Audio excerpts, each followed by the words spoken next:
अगर आप नमाज पढ़ते हैं, रोजे रखते हैं, लेकिन फिर भी दिल में वो सुकून महसूस नहीं होता जो होना चाहिए, तो हो सकता है कि हम दीन को पूरा नहीं समझ पा रहे हों। आज हम एक ऐसी हदीस को बहुत आसान अंदाज में समझने की कोशिश करेंगे जो पूरे दीन का खुलासा है। अगर ये हदीस समझ आ गई तो इंशाअल्लाह आपका इस्लाम सिर्फ अमल तक महदूद नहीं रहेगा बल्कि दिल तक उतर जाएगा। हमने पिछली वीडियो में हदीस जिब्राइल का जिक्र किया था और आज हम इसी हदीस को मजीद आसान अंदाज में समझने की कोशिश करेंगे। अगर आप चाहते हैं कि दीन आपको मुश्किल ना लगे बल्कि दिल के करीब महसूस हो तो इस वीडियो को आखिर तक ज़रूर देखें।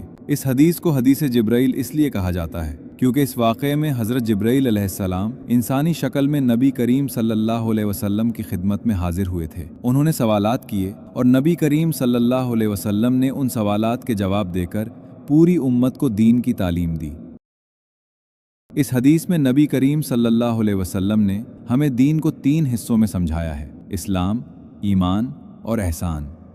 ये तीनों मिलकर दीन इस्लाम को मुकम्मल करते हैं। इस्लाम से मुराद वो आमाल हैं जो एक मुसलमान ज़ाहिर में अदा करता है। नबी करीम सल्लल्लाहु अलैहि वसल्लम ने फरमाया कि इस्लाम ये है कि इंसान सबसे पहले इस बात की गवाही दे कि अल्लाह के सिवा कोई माबूद नहीं और मोहम्मद सल्लल्लाहु अलैहि वसल्लम अल्लाह के रसूल हैं। इसके बाद नमाज कायम करे, ज़कात अदा करे, रमज़ान के रोज़े रखे और अगर इस्ताअत हो तो बैतुल्लाह का हज करे।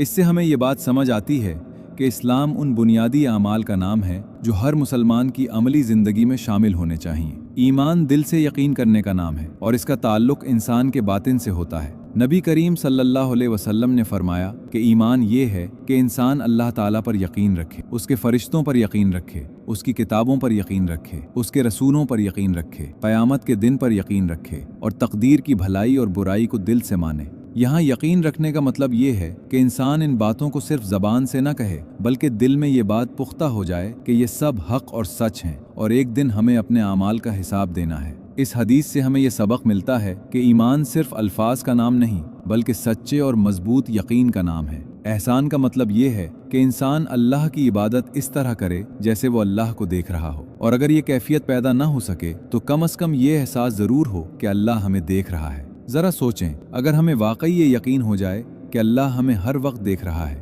तो क्या हमारी नमाज, हमारा अखलाक और हमारा रवैया वैसा ही रहेगा? यही एहसान है कि इबादत सिर्फ रस्म ना हो बल्कि दिल की हाजिरी के साथ हो। अगर आप चाहते हैं कि दीन हमें मुश्किल नहीं बल्कि आसान और दिल के करीब महसूस हो तो इस चैनल को सब्सक्राइब कर लीजिए। यहाँ हम कुरान और हदीस को सादा, आसान और दिल से जोड़कर बयान करने की कोशिश करते हैं।